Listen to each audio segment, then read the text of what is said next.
SRH की team ने मोहम्मद शमी को ट्रेड कर दिया है।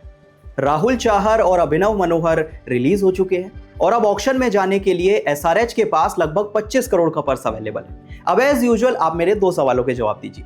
सबसे पहले आप मुझे बताइए कि एसआरएच की टीम जब इस साल आईपीएल ऑक्शन में जाएगी तो किन प्लेयर्स को टारगेट करेगी? क्या वो आंद्रे रसल हो सकते हैं, क्या वो डेविड मिलर हो सकते हैं, या फिर रवि बिश्नोई? और अब आप मुझे बताइए कि जब एसआरएच की टीम अगले साल आईपीएल खेलने उतरेगी तो उनकी बेस्ट प्लेइंग 11 क्या हो सकती है? अब पहले आप कमेंट करके बताइए, फिर मैं आपको बताता हूं। नमस्कार, मैं हूं अंश शर्मा और आप देख रहे हैं बजर बट्टू स्पोर्ट्स। तो चलिए उसी पैटर्न में शुरुआत करते हैं जैसे हम हर टीम का रिव्यू करते हैं। सबसे पहले मैं आपको बताता हूं कि एसआरएच की टीम ने इस आईपीएल ऑक्शन से पहले किन बड़े प्लेयर्स को रिलीज किया है। अब देखिए, सबसे पहले नाम आता है टीम के Indian pacer, experience pacer Mohammed Shami का।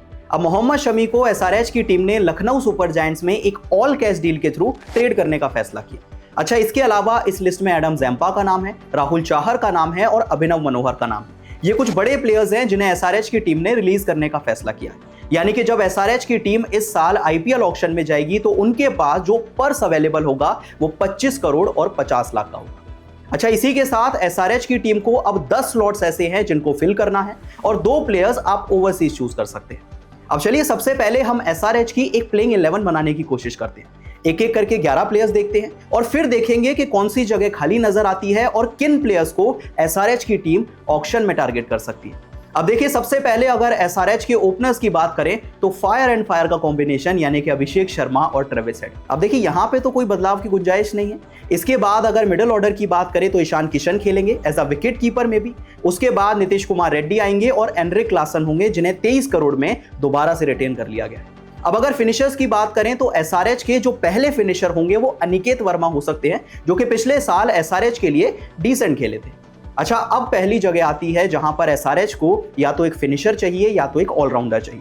अब आप कोशिश करेंगे कि सबसे पहले तो एक आइडियल चॉइस ये है कि एक ओवरसीज फिनिशर मिल जाए या फिर ओवरसीज ऑलराउंडर मिल जाए।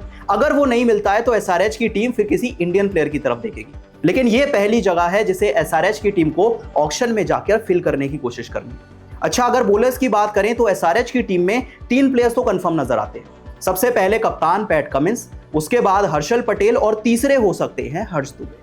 अब देखिए, बहुत सारे लोग होंगे जो कि हर्ष दुबे का नाम देखकर हैरान हो सकते हैं, लेकिन देखिए इस समय अगर आप इंडिया का एमर्जिंग एशिया कप में परफॉर्मेंस देख रहे हैं तो हर्ष दुबे इंडिया के लिए कमाल का परफॉर्मेंस दिखा रहे हैं। वो टॉप ऑर्डर में बैटिंग भी करते हुए नजर आ रहे हैं, अच्छी स्पिन बॉलिंग भी कर रहे हैं। तो हो सकता है एसआरएच की टीम में उन्हें अगले साल बहुत सारे मौके खेलने के मिल जाए। अच्छा, अगर बॉलिंग की बात करें तो क्योंकि मोहम्मद शमी चले गए हैं तो एसआरएच को अब एक पेसर की जरूरत पड़ेगी। एक पेसर की जरूरत पड़ेगी और हर्ष दुबे का साथ देने के लिए आपको एक स्पिनर भी चाहिए होगा। तो ये एसआरएच की प्लेइंग 11 बनती हुई नजर आ रही है और जो प्लेसेस खाली हो गए हैं वो भी मैंने आपको बहुत डिटेल में समझा दी। अब देखिए, सबसे पहली कहानी ये है कि एसआरएच की टीम ज्यादा ओवरसीज प्लेयर्स नहीं खरीद सकती, क्योंकि आपके पास ट्रेविस हेड है, आपके पास हेनरिक क्लासन है और साथ ही साथ आपके पास पैट कमिंस भी है।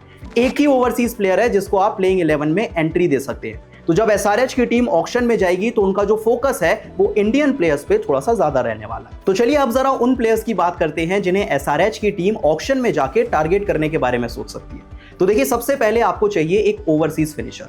अब इसमें आप आंद्रे रसल को ले सकते हैं, आप डेविड मिलर को ले सकते हैं और अगर आपको इंडियन प्लेयर चाहिए तो आप मे बी महिपाल लोमरोर को देख सकते हैं। अब देखिए, सबसे पहले जरा इमेजिन कीजिए अगर आंद्रे रसल एसआरएच आ जाते हैं तो ये टीम कितनी खतरनाक हो जाएगी। मतलब सोचिए, Abhishek Sharma, Heinrich Klaasen, Ishan Kishan, Travis Head और वहां पे अगर आ जाते हैं भाई साहब आंद्रे रसल, क्या डिस्ट्रक्टिव टीम एसआरएच की बन जाएगी। लेकिन दिक्कत थोड़ी सी ये है कि एसआरएच के पास उतना पर्स अवेलेबल नहीं है, सिर्फ 25 ही करोड़ हैं और आपको बहुत सारे प्लेसेस फिल करने हैं। दूसरी कहानी ये भी है कि क्योंकि सीएसके को भी रसल चाहिए तो हो सकता है वो सीएसके चले जाए, क्योंकि देखिए सीएसके के पास एसआरएच से लगभग डबल पर्स अवेलेबल है, उनके पास 40 करोड़ रुपए। तो मान लीजिए अगर आंद्रे रसल एसआरएच को नहीं मिले तो आप डेविड मिलर की तरफ जाइए, एक और ऐसे प्लेयर जो कि मिडिल ऑर्डर में बैटिंग करते हैं, एक्सपीरियंस लेकर आते हैं और एसआरएच की टीम में बहुत अच्छे से फिट हो सकते हैं। अब आपको रसल भी नहीं मिले, आपको मिलर भी नहीं मिले तो आप ट्राई कर सकते हैं महिपाल लोमरोर के तौर पर, एक अच्छा ऑप्शन ऑक्शन में अवेलेबल होने वाला है। तो ये कुछ ऐसे प्लेयर्स हैं जिन्हें एसआरएच की टीम टारगेट करने की कोशिश कर सकती है। अब ये तो फिनिशर की बात हो गई, अब स्पिनर की बात कर लेते हैं, क्योंकि देखिए ऑक्शन से पहले एसआरएच की टीम ने जितने भी अच्छे स्पिनर थे वो सब रिलीज कर दिए। इसमें एडम जैम्पा का भी नाम है, इसमें राहुल चाहर का भी नाम। अब ऑक्शन में स्पिनर्स आप किसको ले सकते हैं? क्या आप रवि बिश्नोई को ले सकते हैं, क्योंकि वही एक ऐसे प्लेयर हैं जिनकी आईपीएल ऑक्शन में स्पिनर के तौर पर सबसे ज्यादा डिमांड होने वाली है। अब रवि बिश्नोई नहीं मिले तो आप वनिंदु हसरंगा को ले सकते हैं या फिर करण शर्मा को भी ले सकते हैं। लेकिन देखिए सबसे ज्यादा डिमांड तो रवि बिश्नोई की रहेगी, क्योंकि अगर आप इंडियन क्रिकेट को देखेंगे तो रवि बिश्नोई एक ऐसे प्लेयर हैं जो कि इंडिया के लिए खेल चुके हैं और एक्सपीरियंस उनको बहुत ज्यादा है। तो कोशिश तो आप करेंगे कि रवि बिश्नोई टीम में आ जाए, पर फिर वही कहानी है कि रवि बिश्नोई भी वो प्लेयर हैं रसल की तरह जो कि सीएसके के रडार पे होने वाले हैं। और सीएसके के पास जो पर्स है, अगर वो ऑक्शन में सीएसके की टीम बिश्नोई की तरफ जाती है तो एसआरएच को नहीं मिल पाएंगे। हसरंगा की तरफ आप जा सकते हैं, वो भी एक डिसेंट स्पिनर है और सबसे अच्छी बात है कि वो लोअर ऑर्डर में आके थोड़ी सी बैटिंग भी करते हुए नजर आ सकते हैं। अब सबसे पहले आप बिश्नोई की तरफ जाइए, नहीं मिले तो फिर आप हसरंगा को ट्राई कीजिए, और अगर वो भी नहीं मिले तो फिर इंडियन ऑप्शंस आपके पास है। आप करण शर्मा को ले सकते हैं, आप विघ्नेश पुथुर को ले सकते हैं, ये कुछ ऑप्शंस आपके पास अवेलेबल है। अब चलिए आखिर में बात करते हैं कि एसआरएच की टीम किस पेसर को टारगेट कर सकती है, क्योंकि मोहम्मद शमी को तो आपने ट्रेड करने का फैसला किया है। अब देखिए थोड़ा सा अगर कैलकुलेशन बिठाएं तो अगर एसआरएच की टीम रसल के पीछे जाती है या मिलर के पीछे जाती है या हसरंगा के पीछे जाती है तो आपका ओवरसीज स्लॉट फिल हो जाएगा। अब आपको चाहिए एक इंडियन पेसर। अब इंडियन पेसर आप किसको ले सकते हैं? आप मोहित शर्मा को ले सकते हैं, आप आकाशदीप को ले सकते हैं। अब देखिए दोनों बहुत अलग तरीके के बॉलर्स हैं। आकाशदीप एक ऐसे बॉलर हैं जो कि पैट कमिंस के साथ नई बॉल से बॉलिंग करते हुए नजर आ सकते हैं। साथ ही में अगर आप मोहित शर्मा के पीछे जाते हैं तो वो हर्षल पटेल के साथ डेथ ओवर्स में बॉलिंग करते हुए नजर आ सकते हैं। अच्छा, ये दोनों अगर आपको पसंद नहीं है तो कुलदीप सेन को ले लीजिए, वो भी एक बहुत डिसेंट बॉलर है, इंडिया के डोमेस्टिक क्रिकेट में उनका बहुत बड़ा नाम है। तो देखिए एसआरएच के लिए सबसे बड़ी दिक्कत ये है कि आपके पास पर्स बहुत ज्यादा नहीं है, सिर्फ 25 करोड़ आपके पास हैं और आपको बहुत सारे प्लेयर्स चाहिए जो कि अच्छे प्लेयर्स हों और बड़े प्लेयर्स। ऐसे में हो सकता है कि एसआरएच की टीम को ऑक्शन में जाकर ज्यादा बड़े प्लेयर्स ना मिले।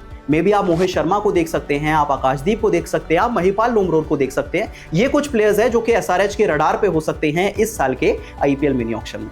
अब आप बताइए, पूरा डिटेल एनालिसिस देखने के बाद आपको क्या लगता है, इस साल आईपीएल ऑक्शन में एसआरएच की टीम किन प्लेयर्स को टारगेट कर सकती है और एसआरएच टीम की बेस्ट प्लेइंग 11 क्या बनती हुई नजर आ सकती है? आपको क्या लगता है मुझे कमेंट सेक्शन में जरूर बताएं, और वीडियो पसंद आई तो वीडियो को लाइक और शेयर जरूर कर लें।